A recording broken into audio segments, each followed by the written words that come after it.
evening, ladies and gentlemen, and welcome to Inside the American Dynasty League. With me, as always, is the commish, Clyde Randall Waters, and with me this week, not last week, Math Boy Alan Hinnell. Let's start looking at this week's by looking at last week's matchup of the week. Matchup of the week. All right, cough boy. Stop it!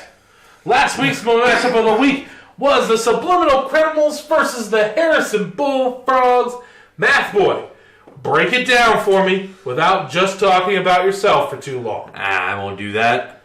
I did lose. Harrison Bullfrogs beat me behind three 20-plus point players. They had 20 from Big Ben, 20 from Le'Veon Bell, 20 from Marshawn Lynch, and 20 from Keenan Allen. Really strong performance from them this week. And just a not great week for me. So Bullfrogs pulled it out. They were 96.4% efficient to my 91% efficient. So, you know, both teams pretty efficient. Just one team got more points than the other. Yeah. So the Bullfrogs needed this game desperately. It was like win and they're in kind of situation for the playoffs here. Yeah. And that's right, playoffs are upon us. Playoffs? Playoffs are upon us. Playoffs? Anyways, the Harrison Bullfrogs, with this win, it bumped them into playoffs. They are going to be, I believe, the 6th seed. Just barely getting in there. But this game looked kind of crazy. They were down pretty big finishing Sunday night, going into Monday night. If you look at their matchup scoring chart, it's like the Subliminal Criminals up here, going, and then leveling out. And then you had, the Bullfrogs going, oop, boop, and then Monday night, boom! Just like that. That was that was really good. Actually. Yeah. It's possible the Harrison Bullfrogs are actually Big Ben's love child with as many Steelers as they play. Yeah.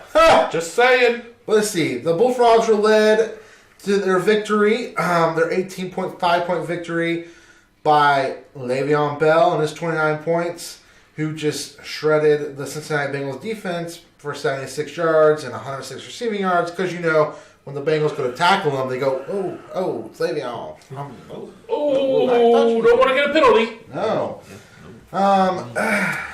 But, you know, it's not surprising that Le'Veon Bell was number 2 this week in the ranking for running backs. So. Yeah, that's not. And then Keenan Allen, that steal of a deal that the Bullfrogs got in the draft, and Keenan Allen, still can't believe I let him pick him up for only $8. But 105 receiving yards and a touchdown, 26 points. Man, the Bullfrogs look strong this week. They look strong for most of the season, but they limped their way into the playoffs, if you ask me. I would agree. And the Subliminal Criminals, you didn't finish that strong, but you did wrap up a 3 seed. I did. 3 seed. Gotta get there eventually. Let's take a look at another matchup. Let's take a look at what is another very close game involving the Black Stags. The Black Stags versus the Red Squirrels. My goodness, what a nail biter. I was thinking biting my nails. We didn't pick it up. I picked that one. Math Boy, do something. Sure. So the Red Squirrels win this one by a very narrow margin of victory. We'll get to that, I'm sure, a little later. Led behind Blake Bortles, of all people, leading the way in scoring, followed by Travis Kelce. Just a really surprising couple of players in the last couple of weeks, I feel like, to lead them, and just haven't been there. And the Black Stags got a really good week out of Cam Newton and couldn't do anything with it. They got a huge help from Evan Ingram, though, getting him 22. Golden Tate showed up pretty decently, 14. But yeah, it just wasn't enough. I mean, you were even more efficient than the Red Squirrels were, and not by much, just by about 1%. But you'd think that 1% is enough to do it. Yeah. But it wasn't. And luckily, I didn't have playoffs riding on the line.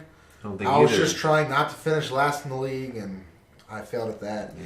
The Red Squirrels couldn't make the playoffs either. So this was just a good-on, straight-up matchup.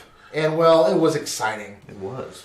And I can't believe this is the third time this season that I've lost a match, or I've been a part of a matchup that was decided within less than a point. I am 1-2 in Two matchups. of us here I know, have been part I know. of 2 of the 3. It's crazy. But that sucks. But it's always heartbreaking when you put up 146 points and still lose. But shout out to the Red Squirrels finishing the regular season on a bit of a high note. Rex Burkhead, 25 points, 2 touchdowns. Oh, yeah. And then Travis Kelce seems like back in action there, even though Kansas City still has their woes. But yeah, that was a crazy matchup. It was crazy. All right, well, let's move on to our awards of the week. Starting with the Milk Dud of the week. This one goes out to the Dud player every week. This one is going to who this week? Kamish. This week, the Hershey's Milk Dud player of the week is Duke Johnson, only putting up 3.2 points, who was acquired in a trade and started by the Schmitty Werber Jagerman Jensen. Schmitty Morgan Fager 555. He's been a solid player for most of the year, but he really just dropped the ball. All right, let's take a look here at our Ram Pickup of the Week, brought to you by Ram Trucks. They're the coolest trucks out there. Yeah. This one's going out to who? Math Boy. Another week on the waiver wire. This one goes to Seth Roberts with 9.6 points. Picked up by the Winterfell Direwolves. Good pickup. Started him. And, it was a good pickup. Did you win this week? I won one and lost one. There you see. Helped you win a game. So. All right. Good enough to get your team into the playoffs. That's right. But we're going to talk about the playoffs in a minute. Next, we have the Whoopin' of the Week, brought to you by Mike's Bodega. This one is going out to who? Kamish. The Whoopin' of the Week goes out to the Fast and Furious with their smackdown of the Farty McFart Faces. It was an 80.36 point win. Man, Farty. You beat Stankus. Statement win for Fast and Furious as they secure their division. Secure the division. I think they want to discount double up every single person that they play against. I mean, they are just putting up points week after week after week, coming in late in the season, but I'd watch out for them in the playoffs. Seriously. Next up, we have the Close Shave of the Week, brought to you by Dollar Shave Club. This one is going out to the Red Squirrels with their .44 victory over the Black Stags. I believe this makes our 4th Close Shave of the week. I think it's only the 3rd. Yeah. Puts us on our 3rd, which is what I said we would have. Yeah, I pushed 3, so. All right. I think I said over. I mean, we had just a bunch of really close matchups all year. I love how competitive it is. We've had a lot of really close ones. Just only 3 actual close shaves. Next up, we got the Resurrected Team of the Week, brought to you by Lazarus Department Stores. This one is going out to Big Ben's Love Child, who got his team turned around for a 2-win week with a 46.64 point turnaround. Congratulations, Big Ben's Love Child. Next up, we got the Poopery Poo Poo Team of the Week. This one is going out to who? Kamish. The Poo Poo Team of the Week is the Mama's Boys. Seems to be one of their favorite spots, only putting up 75 points in the final week of the regular season. All right, and the Proactive Breakout Player of the Week is who this week? Math Boy. This week we're giving it to Tyreek Hill, owned by Big Ben's Love Child, who had a pretty big turnaround this week and a big asset to him this week, getting 36.5 points from his quarterback Alex Smith, who had more than that. But we gave it to a wide receiver over the quarterback. All right. So, should we take a look at how the playoffs shaped up this year? I think we should take a look at how the playoffs. So, as we discussed last week, there were a lot of people in playoff contention in this league. A lot of teams trying to eke out their spots. There was even divisions open. The divisions weren't locked up. Who finished what? What happened? Where are we at? Well, I can tell you this. In the blue division, The division of the color blue. the Fast and Furious, owned by one Terry Cummings, finished on top of the blue division, securing a division win and a bye in the first round of the playoffs. And a payout. That's right. Divisional payout right there. Big time finish the season strong. A 4-game win streak for the Fast and Furious. That just means he's due. Then in the red division, the Hairy Berries, continuing with their fantasy excellence as they have in years past, finishing strong, a 2-game lead over Subliminal Criminals to secure the red division, finishing 12-4 on a 5-game winning streak to get the number 1 overall seed and a first-round bye in the playoffs. I'll tell you what, they got the secret to being victorious. That's right. Victoria's Secret. They just got it. Yeah. Huh. All right, how'd the rest of the playoffs go as I walk over here nonchalantly to do nothing? Okay, so we had teams right on the line. We had teams like the Harrison Bullfrogs and the Mud Dogs who were in the hunt for a division title and trying to clinch a playoff spot. You had, in the red division, you had a lot of teams working to try to just get a playoff spot, which was the Farty McFartfaces, the Direwolves, and Big Ben's Love Child all had a win to try to secure playoff spots. So where do we finish off? Well, I can tell you this. Here's the seeding for the playoffs. As already noted, Hairy Berries, number 1 seed, first round bye. Number 2 seed, other division winner, Fast and Furious, first round bye.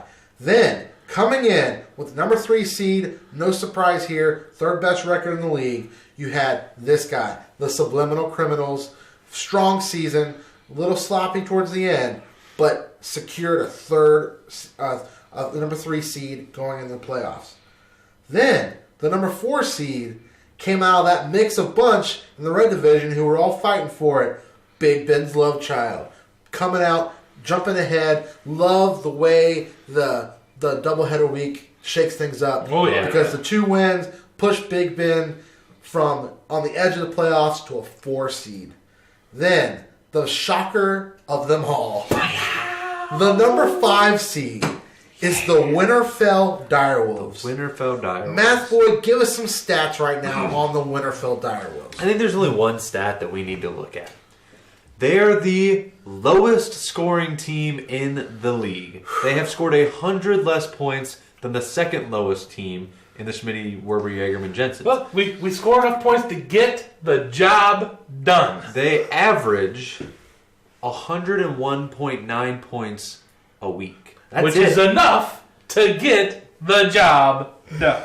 And this week, and this year, he has made the playoffs. So, props to you. Yeah. You're in the playoffs. You have 100 less points than anybody else in this league, and somehow you found the way. You have the worst all-play record. The worst of all-play any team in record. this league. I won the games I needed to Not win. only are you in the playoffs, but you're not even the last seed in the playoffs. Yeah, you're you're the the 5th fifth seed. seed. It's because Why? Because one of the 1 games you had to win, you won. So when you go to the head-to-head tiebreaker, you beat the Harrison Bullfrogs week 4 by like 30 points. You gotta win the ones you need to win, and that's what I do. I scrape by.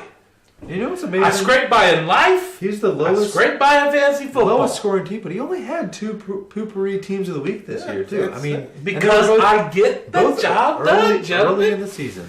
Anyway, so the number 5 seed, by surprise, the Winterfell Direwolves, which leads us to the number 6 seed for the playoffs, which, as I noted, is the Harrison Bullfrogs. The Bullfrogs looked strong all season until the last couple weeks. Couldn't manage the division win, but secured a playoff spot. So, week 1 of the playoffs, that's this week. Week 14, you have the Winterfell Direwolves going against Big Ben's Love Child, and you have the Harrison Bullfrogs going against the Subliminal Criminals. Instant rematch. I'm gonna beat you, Big Ben's Love Child, like Ben beat your mom. Wow. Yeah, I said it. All right. Well, Harrison Bullfrogs, I'm excited for this matchup, but you're going down.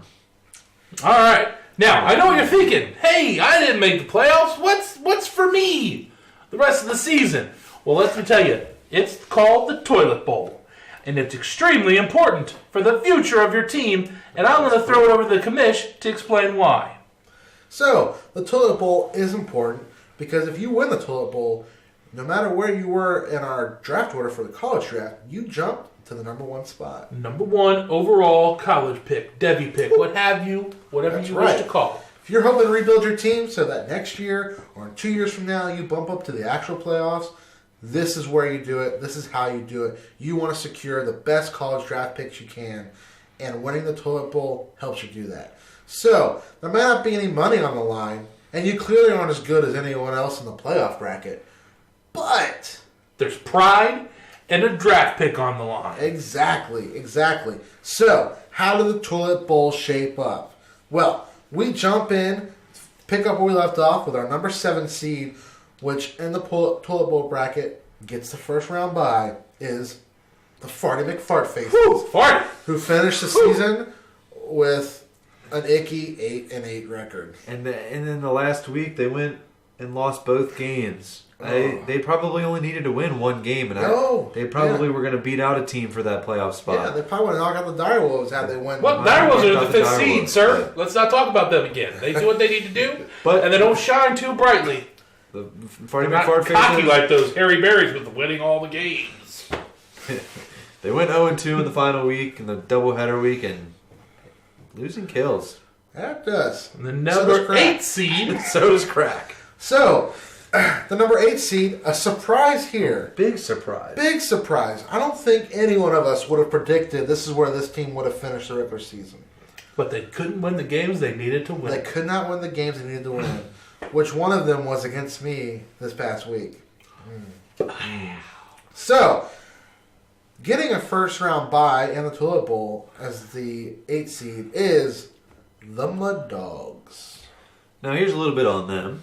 Alright. They lost their last 4 games. Oh. So they were 7-5. They were in the hunt for a division They title. were in the hunt for a division title and lost, and it caused them to lose 4 straight. Now, That's all right, Mud Dogs. You're in the hunt for a draft pick now. And You're in the hunt for the king of the toilet, and queen of the toilet. And What those have 4 games that they lost straight, they put up 147 points, 138 points, and 134 points. Oh. They lost all of those weeks. I mean, that is a lot of points to put up and to lose each week. So, Ooh. just you played the wrong teams on the wrong week, and now you're looking at a first-round draft pick, which is very valuable and would be a huge bonus to any team. Yeah, all right. Well, I think the Mud Dogs are a team to watch out. I think they got the platform there for a good team going forward. So I'm excited to see them in the playoffs probably next year. But from there, we go to the number 9 seed, which ended up being the Red Squirrels. Squirrels, huh? Yeah, they seem to have a rough season, but honestly, their team kind of started coming together here in the recent weeks. Flip-flopping back and forth with some wins and losses. Flip-flopping and beat-bopping. But they're there. They're in the Toilet Bowl. And which takes us now to the number 4 seed or the number 10 seed in the Toilet Bowl, which is the Mama's Boys. Mama's boys. This just irritates me. You know, a team that basically was an autopilot somewhat for a good chunk of the season. A good chunk of the season when it mattered. And, getting some respect in the Toilet Bowl. Not last place in the league. All right. But anyways, then we had a tie for the worst teams in the league. Both of these teams finishing the season 5-11. You have the Schmitty Werber Jensens and the Black Stags. And well, since they have the same overall record, it went to the head-to-head tiebreaker. And the Schmitty Werber Jensens beat the Black Stags in week 4. Wow. So, the Schmitty Werber Jensens are the number 11 seed and the 12th seed. The last team in the league is the Black Stags. The commish. The commish. Clyde Randall Waters. I know, I'm the commish and I finished last, but don't worry. I know how to play fantasy football. All right. Well, let's go ahead and get our picks in for the 4 playoff games here real quick. Do a quick 2-minute drill. Let's start off with Big Ben's Love Child versus the Winterfell Direwolves. Kamish, who are you taking? I'm taking Big Ben. Math Boy? I'm going to take Big Ben as well. You're both against me. I'm taking myself. I win the games I need to win. Not this one. Going with the We'll see Wolves. about that this week. Next up, we got the Subliminal Criminals versus the Harrison Bullfrogs. Who are you taking, Math Boy? Instant rematch. I like myself. Kamish. Taking the Criminals. I'm taking the Criminals, which makes this a sweep. Next up, we have the Schmitty Worgen Jaegerman Vinfens versus the Mama's Boys. Math Boy, who you taking? Smitty Werber Jaegerman Jensen's. Kamish. Smitty. I'm taking Schmitty too, which makes this a sweep. Next up, we got the Black Stags versus the Red Squirrels, a rematch of last week. Another rematch. We got Last week's close shave. That was the last week's close shave. Who are you taking this week, Math Boy? The toilet bowl. I'll take the Stags. Kamish. I'm taking myself, the Stag. I believe in the Stag's ability to do anything with a toilet. And that is a... That will sweep.